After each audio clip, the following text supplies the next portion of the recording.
புதுயுகம் நேயர்கள் எல்லாருக்கும் அன்பான வணக்கம். இது குட்டி ஸ்டோரி. நம்ம ஊர்ல நிறைய பேர் அவங்கவுங்களுடைய சொந்த கதை சோக கதையை சொல்றதுக்கு ரெடியா இருப்பாங்க. எப்படி இருக்கீங்க அப்படின்னு கேட்டா போதும் கடகட கடகடன்னு ஒப்பிச்சுட்டே இருப்பாங்க. நமக்கு நேரம் போறதே தெரியாது அவங்களுக்கு. சரி, அது மாதிரி 2 பேர் சந்திச்சாங்க. மனுஷன் சொன்னாரு, நான் தாங்க உலகத்திலேயே பெரிய முட்டாள் அப்படின்னு. 2வது மனுஷன் சொன்னாரு, அதெல்லாம் கிடையாது, உங்களை விட பெரிய முட்டாள் நான் தான் அப்படின்னு. இவங்க 2 பேருக்குள்ள ஆர்கியூமெண்ட்டை பாருங்க, யார் அதிக பெரிய முட்டாள் அப்படின்னு நிரூபிக்கிறதுக்கு இப்படி பேசிகிட்டே இருந்தாங்க. அந்த நேரத்தில் 3வதா ஒரு ஆள் அந்த பக்கம் போயிட்டு இருந்தவர் வந்தார். அவரை பிடிச்சி உட்கார வச்சு, இங்கே வாங்க, இந்த பஞ்சாயத்தை நீங்கள் தான் பண்ணிவிடணும் அப்படின்னு. என்ன பஞ்சாயத்து? 2 பேரில் யார் பெரிய முட்டாள் அப்படிங்கிறதுக்கு நீங்கள் தான் தீர்ப்பு சொல்லணும்னாங்க.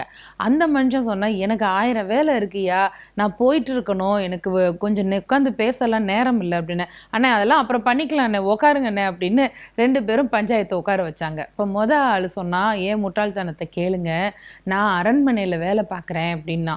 நல்ல வேலை தானே, சரியான இடம் தானே, அதில் என்ன அப்படின்னு. அரண்மனைக்கு வேலைக்கு சேர்த்து விட்டது என் மனைவியோட அண்ணன், என் மச்சாங்காரன்.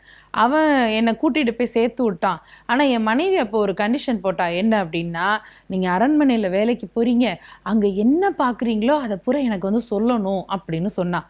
சரி சொல்கிறேன் அப்படின்னு சொல்லிட்டு டெய்லி வேலைக்கு போய்கிட்டே இருந்தேன். நேத்திக்கு அதே மாதிரி வேலைக்கு போனேங்க. போனால் அங்கே எனக்கு கொஞ்சம் நாள் ஆயிட்டதுனால உரிமையே கொடுத்துட்டாங்க. ராணியம்மா இருக்கிற அந்த இடம் வரைக்குமே நான் போய் உள்ள வேலைகள்லாம் பார்க்குற அளவுக்கு தேறிட்டேன். அது மாதிரி நான் போகிறேன். நேத்திக்கு ராணியம்மா காலை நீட்டி கட்டிலில் உட்காந்துருக்காங்க. ஒரு வேலைக்கார பொண்ணு அவங்க காலில் நகத்துக்கெல்லாம் வர்ணம் பூசிக்கிட்டு இருந்தாங்க அப்படின்னாரு. சரி, அதனால் என் வாய் சும்மா இல்லாமல் அதை வந்து என் மனைவி கிட்ட சொல்லிட்டேன்.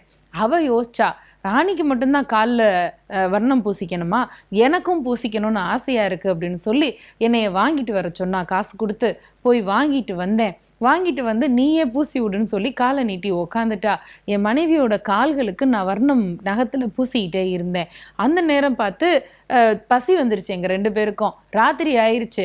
இவ சாப்பாடு செய்யுமா அப்படின்னா, அதெல்லாம் முடியாது, காலில் நீங்கள் வர்ணம் பூசியிருக்கீங்க, நான் இறங்கி நடந்தேன்னா அது கலைஞ்சிரும், நீங்களே பக்கத்து வீட்டில் போய் கொஞ்சம் நெருப்பு வாங்கிட்டு வந்து அடுப்பு பற்ற வச்சு சோறாக்குங்க அப்படின்னு சொல்லிட்டா.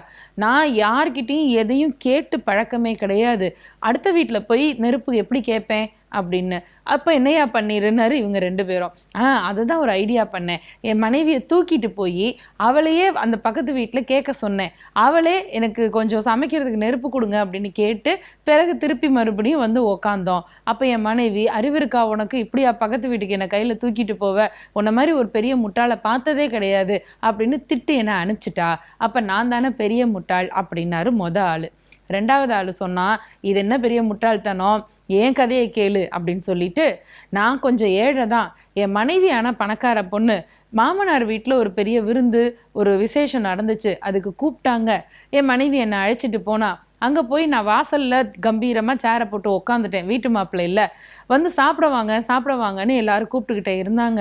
அங்கே போய் அவங்க கூப்பிட்ட உடனே போய் சாப்பிட்றதுக்கு போனால், சாப்பாட்டுக்கு இல்லாமல் இங்கே வந்துட்டான்னு என்னை மட்டமாக நினச்சிருவாங்கன்னு நினச்சி நான் வாசல்லையே உக்காந்துட்டேன். பார்த்தா உள்ளே உட்காந்து எல்லோரும் சாப்பிட்டு தீர்த்து முடிச்சுட்டாங்க. சாயங்காலம் ஆயிடுச்சு, எனக்கு ரொம்ப பசிக்க ஆரம்பிச்சிருச்சு.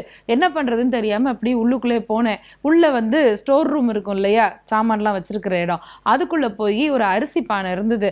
அரிசி பானையில் கையை விட்டு கொஞ்சம் அரிசியை கையில் எடுக்கிறேன். பார்த்தா கை உள்ளே மாட்டிக்கிச்சு.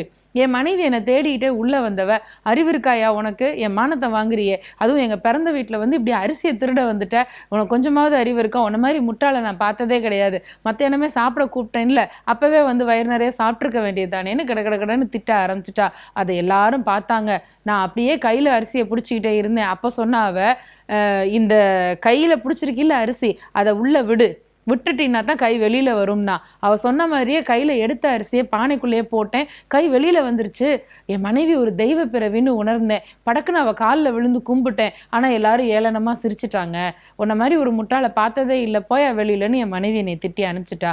அப்போ நான் தானே பெரிய முட்டாள் அப்படின்னு இவன் சொன்னான். இந்த 2 கதையும் கேட்ட 3வது ஆள் அங்கே உட்காந்துருந்தான் பாருங்க, நீங்கள் 2 பேரும் முட்டாள் இல்லையா, உங்கள் 2 பேரோட இந்த வெட்டி கதையையும் நான் உட்காந்து கேட்டுக்கிட்டு இருந்தேன் பாருங்க, நான் தான் பெரிய முட்டாள்னாரு அவர். இல்லை இல்லை, நாங்கள் 2 பேர் தான், நீங்கள் தான் எங்களுக்கு தீர்ப்பு சொல்லணும் அப்படின்னாங்க.